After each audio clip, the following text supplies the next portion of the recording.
여러분, 한반도의 통일이 실현된다면 우리는 어떤 역사적 문제들을 바로잡아야 할까요? 오늘은 간도 협약과 만주 영유권 문제에 대해 알아보겠습니다. 이는 단순한 영토 분쟁이 아닙니다. 과거의 강압적 외교와 잃어버린 주권을 되찾기 위한 정당한 권리 회복의 과정입니다. 지금부터 역사적 사례와 연구 결과를 통해 그 의미를 하나하나 살펴보겠습니다. 먼저 간도 문제의 해결, 더 나아가 만주 지역의 국토 회복을 위해서는 한반도의 통일이 필수 요소라고 할 수 있습니다. 그렇다면 한반도가 통일될 수 있는 시나리오는 어떻게 쓸 수 있을까요? 국론의 분열로 정치적 혼란을 겪고 있는 요즘 정세에서 한반도 통일은 요원하게 보이는데요. 현재 우리가 겪고 있는 좌우 분열이 해결되어 국정이 원활히 수습되고 중국의 영향력 약화를 전제로 한다면 한반도의 통일은 가능한 이야기입니다.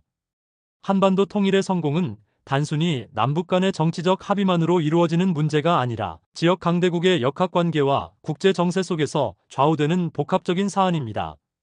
그 중에서도 중국은 한반도와 매우 인접한 지정학적 위치와 역사적, 경제적, 안보적 이해관계를 통해 강력한 영향력을 행사해왔습니다. 따라서 한반도의 통일을 위해서는 중국의 방해나 간섭이 최소화되어야 하는데, 이는 중국의 힘이 상대적으로 약화되거나 우리 국력이 눈에 띄게 강화되는 조건 하에서 가능할 것으로 보입니다. 중국은 한반도 주변에서 전략적, 경제적 이익을 확보하고 있으며 남북한 모두와 깊은 관계를 유지하고 있습니다. 중국의 입장에서 한반도 통일은 지역 내 세력 균형에 큰 변화를 초래할 수 있기 때문에 중국의 정상적인 체제 하에서는 우리의 통일 과정에 능동적으로 협조할 가능성이 낮다는 점이 문제로 지적됩니다. 이러한 상황에서는 중국의 내부 상황이나 국제 정세의 변화가 한반도 통일의 환경을 바꾸는 중요한 변수로 작용할 수 있습니다. 최근 미중 패권 전쟁 구도는 미국과 중국 간의 전방위 경쟁이 격화되면서 국제 질서에 큰 변동을 예고하고 있습니다. 미국이 아시아 태평양 지역에서 동맹 체계를 강화하고 중국에 대해 경제적 군사적 견제를 강화하는 가운데 두 강대국 간의 갈등은 중국의 대외 정책과 내부 안정성에도 영향을 미칠 수 있습니다. 만약 미중 간의 갈등이 장기화되어 중국이 국제 무대에서 상대적으로 불리한 위치에 놓이게 된다면 중국은 한반도에 대한 간섭 정책을 완화할 수밖에 없는 상황에 직면할 가능성이 있습니다. 이러한 국제적 힘의 재분배는 한반도 통일의 외교적 환경을 개선시키는 요인으로 작용할 수 있습니다. 또 다른 변수로는 중국 내부의 정치 경제적 불안정 및 사회 갈등 또는 지역 간 불균형 등이 있습니다. 중국이 급격한 경제 성장 둔화, 사회적 불평등 심화 또는 정치적 갈등 등으로 내분을 겪게 될 경우 국가의 집중력이 분산되고 대외 정책 결정에 있어서도 보수적 태도를 취할 가능성이 있습니다. 이러한 상황에서는 중국이 한반도 문제에 대해 적극적으로 개입하거나 간섭하기보다 내부 문제 해결에 우선순위를 둘 수 있어 한반도 통일을 위한 국제적 분위기가 형성될 수 있는 조건이 마련될 수 있습니다. 한편 한반도의 통일을 위해서는 우리 측의 국력 강화도 필수적입니다. 경제력, 군사력, 외교력의 전방위적 증대는 통일 후 안정적이고 자주적인 외교 정책을 펼칠 수 있는 기반이 됩니다.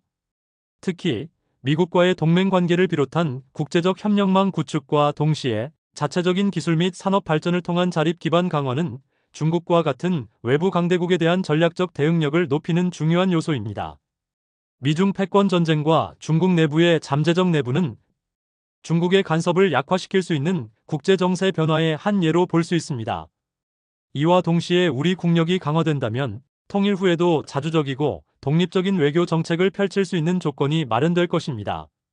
결국 한반도 통일은 단순한 남북 합의뿐만 아니라 국제 정세 속에서 중국의 영향력이 상대적으로 축소되고 우리 국력이 강화되는 복합적 조건 하에서 이루어질 수 있을 것으로 전망됩니다.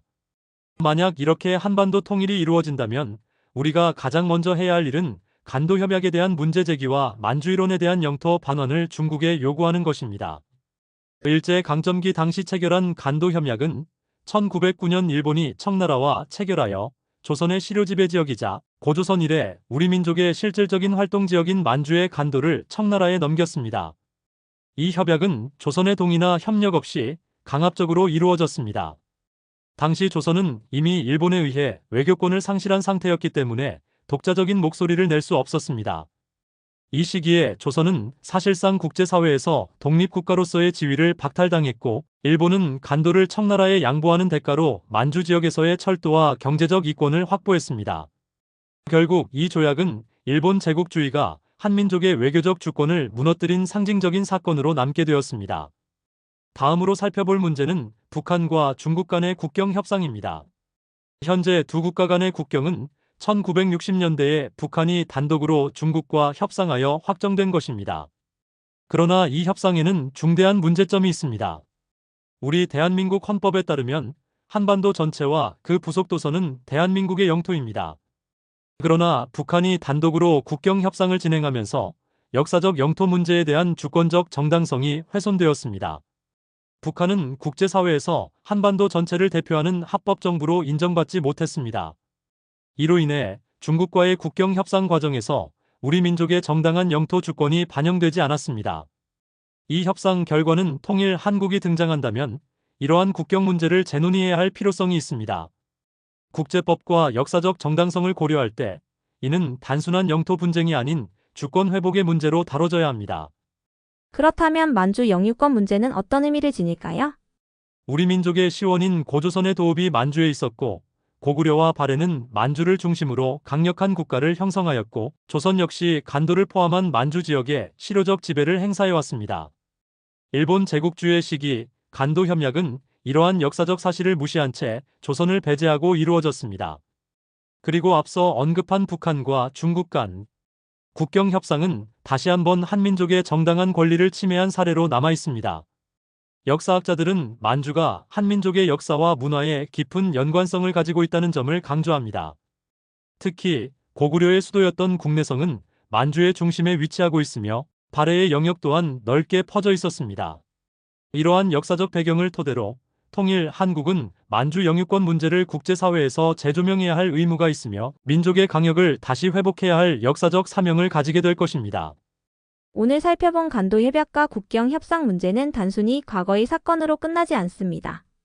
이는 한민족의 주권과 영토에 대한 중대한 역사적 상처이며 통일 한국이 실현될 경우 반드시 해결해야 할 과제입니다. 현재 국내 정치로 어지러운 상황에서 억지 논리를 주장하는 듯 하지만 단군세기에 적혀있는 단군 왕검의 말씀 중에 하늘이 무너져도 솟아날 구멍이 있다는 말씀을 되새기며 바늘구멍 같은 희망의 끈을 놓지 않고 묵묵히 때를 기다려 통일 한국이 등장한다면 과거의 강압적 외교와 부당한 협상의 산물을 바로잡고 만주를 포함한 영토 문제에 대해 정당한 재논의를 거쳐야 할 것입니다. 이는 민족의 독립과 주권 회복을 위한 필연적인 과정입니다. 역사의 상처를 치유하고 미래를 향한 통합과 화합의 비전을 실현하기 위해 우리 모두가 함께 노력해야 합니다. 여러분, 역사는 과거를 이해하고 미래를 준비하는 거울입니다. 통일 한국의 정당한 권리를 위해 우리는 어떤 준비를 해야 할까요? 앞으로도 이런 중요한 문제들을 함께 고민하고 함께 이야기하는 장이 되었으면 좋겠습니다. 오늘 영상이 유익하셨다면 좋아요와 구독 부탁드립니다. 감사합니다.